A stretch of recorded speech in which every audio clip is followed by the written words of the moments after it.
about IT. Next week on the 10th, TCS reports numbers, and then it's followed by Infosys on the 17th, and then all the numbers will flow through. So we're getting in a lot of brokerage notes, preview notes, and the latest one is from JPMorgan, and they say with the NSE IT index down 14% on a year-to-date basis, according to them, a lot of the negatives are priced in.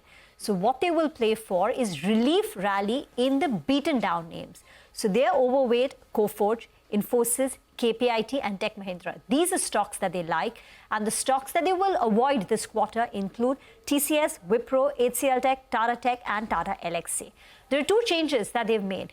One is they've downgraded hcltech from an overweight to a neutral because they're saying that according to them, hcltech is likely to report FY26 growth lower than FY25. Q4 is likely to be subdued. Deal wins have been a bit muted. So there is a downgrade on hcltech from overweight to neutral. Target price cut to 1700.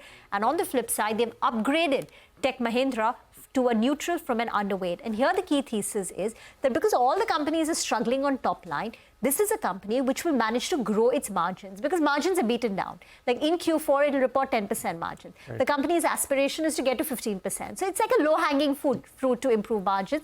And therefore, when everyone's struggling on the top line, this is a company which will do well, at least on the margins. And therefore, the numbers could look good.